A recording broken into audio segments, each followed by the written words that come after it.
परिवर्तन ही संसार का नियम है और एक इंस्टीट्यूशन ऐसी है जो इस नियम का पालन सबसे अच्छी तरह से कर रही है। उस इंस्टीट्यूशन का नाम है सेबी।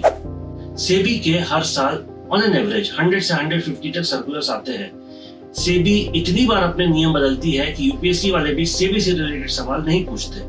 क्या पता क्वेश्चन पेपर सेट करने में और एग्जाम के होने तक नियम बदल जाए। सेबी म्यूचुअल फंड को लेकर अब नए रूल आई है और इस बात को समझना थोड़ा मुश्किल है कि इन नए रूल से मार्केट में क्या असर पड़ेगा। पर रूल क्या है यह तो हम देख ही सकते हैं।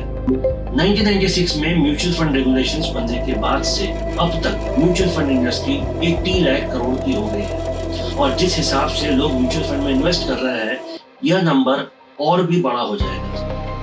फरवरी 26, 2026 में आए नए रूल्स ने 2017 और 2020 के म्यूचुअल फंड रूल्स को सुपरसीड कर दिया है। इस नए सर्कुलर में जो नए रूल्स बने हैं वह कुछ इस प्रकार है।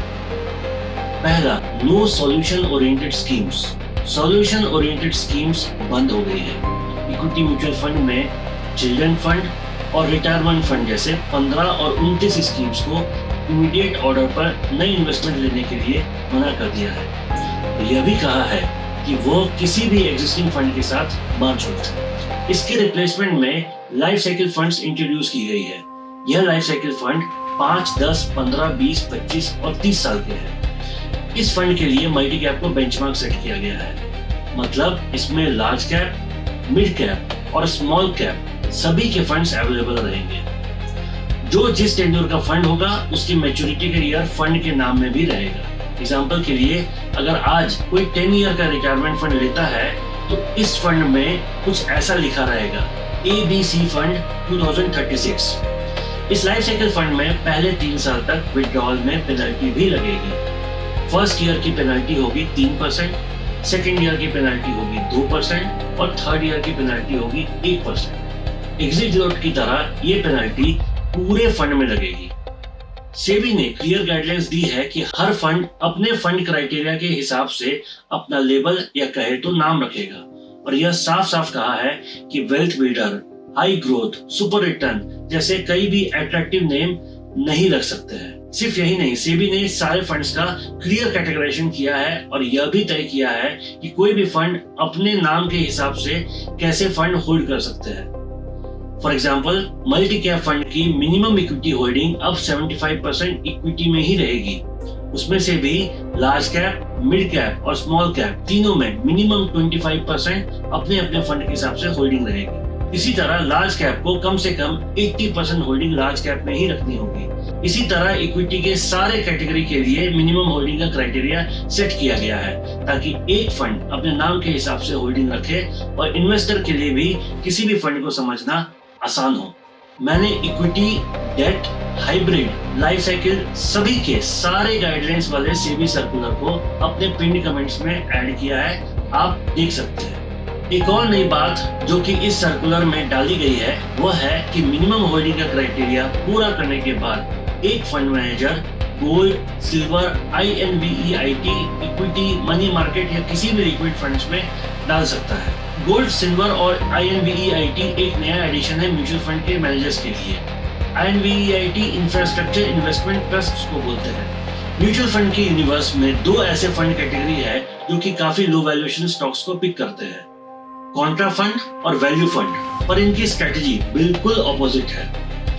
वैल्यू फंड्स उन फंड्स को पिक करता है जो कि मार्केट फेवरेट्स है। जैसे अगर कोविड के समय की बात की जाए तो फार्मा फंड्स वैल्यू फंड में आएंगे। कॉन्ट्रा फंड्स की बात की जाए तो SBI कॉन्ट्रा फंड में इस वक्त आपको एक स्टॉक मिलेगा, इंडस टावर्स। इस स्टॉक का लास्ट 10 इयर्स का एवरेज रिटर्न 1.1% है और लास्ट 3 साल का एवरेज रिटर्न 39% है। ध्यान रहे, एब्सोल्यूट रिटर्न की बात नहीं कर रहा, ईयर ऑन ईयर रिटर्न की बात कर रहा हूँ, जिसे हम CAGR भी करते हैं। इसी पीरियड में निफ्टी ने 11 से 12% रिटर्न दिया है। पहले एक AMC या तो वैल्यू फंड रख सकती थी या कॉन्ट्रा। अब इस नए रूल में एक फंड हाउस दोनों फंड होल्ड कर सकती है, इस शर्त पे कि इन दोनों की होल्डिंग 50% से ज्यादा नहीं हो सकती है। इनफैक्ट थीमेटिक, सेक्टोरल या बाकी कैटेगरी में भी इस नए रूल के बाद फंड्स 50% से ज्यादा ओवरलैप नहीं हो सकते। यह काफी इंपॉर्टेंट स्टेप है क्योंकि कई बार देखा गया है कि भले ही एक इन्वेस्टर अलग अलग कैटेगरी के फंड्स में इन्वेस्ट करते हैं, पर उसके सारे फंड्स का पोर्टफोलियो काफी हद तक एक ही होता है। सिर्फ लार्ज कैप में यह रूल एप्लीकेबल नहीं है, क्योंकि सिर्फ टॉप 100 कंपनीज लार्ज कैप में है, तो काफी पॉसिबिलिटी है कि ये ओवरलैप हो सकते हैं। इक्विटी की तरह ही डेट का भी ऐसे ही क्लियर कैटेगराइजेशन किया गया है। जैसे अल्ट्रा शॉर्ट टर्म का पोर्टफोलियो का ड्यूरेशन सिर्फ 3 से 6 महीने हो सकता है। कॉर्पोरेट बॉन्ड फंड का मिनिमम 80% इन्वेस्टमेंट AA+ या उससे बेटर रेटेड कॉर्पोरेट बॉन्ड्स में ही हो सकता है। डेट फंड में सेक्टोरल फंड भी इंट्रोड्यूस किया गया है और बाकी फंड की तरह इसमें भी क्लियर गाइडलाइंस है कि मिनिमम 80% उसी सेक्टर के AA+ या उससे बेटर रेटेड फंड्स में इन्वेस्टमेंट हो। हाइब्रिड फंड्स में conservative hybrid fund, aggressive hybrid fund में क्लियर डिफरेंशिएशन है कि वो किस पोर्टफोलियो में इक्विटी और डेट में अपना इन्वेस्टमेंट करेंगे। फॉर एग्जांपल, एक एग्रेसिव हाइब्रिड फंड की 65 to 80% इक्विटी में 20 to 35% डेट में इन्वेस्ट करना ही होगा। वहीं कंजर्वेटिव हाइब्रिड फंड को 10 to 25% इक्विटी में और 75 to 90% डेट में इन्वेस्ट करना होगा। इंडेक्स फंड को भी क्लियर गाइडलाइंस है कि 95% उसे इंडेक्स के स्टॉक्स में ही इन्वेस्ट करने होंगे, जिसे वो ट्रैक करते हैं। एक्सपेंस रेशियो, म्यूचुअल फंड के सारे एक्सपेंस को टोटल एक्सपेंस रेशियो में डाला जा सकता है। इसे रेशियो क्यों कहा जाता है? क्योंकि ये फंड साइज पर डिपेंड करता है। मान लीजिए एक फंड का AUM 100 करोड़ है और टोटल एक्सपेंस रेशियो 2% है, तो जो भी इन्वेस्टर इसमें इन्वेस्ट करेगा उसे 2% चार्जेस एक्सपेंस रेशियो के नाम पर देने पड़ेंगे।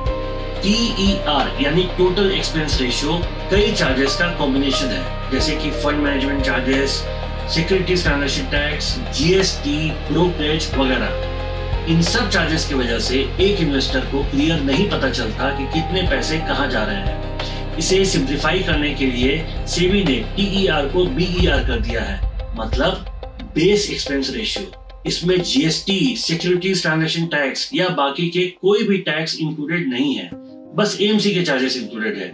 इसके ऊपर जो भी GST या टैक्स है वो इन्वेस्टर को अलग से लगते हैं, जो कि सीधे गवर्नमेंट के पास जाएंगे। इससे इन्वेस्टर को भी क्लियरिटी रहती है कि कितने पैसे कहाँ जा रहे हैं। सिर्फ यही नहीं, सेबी ने BER की एक फिक्स्ड गाइडलाइंस भी बना दी है, जो कि इस स्लैब को फॉलो करती है।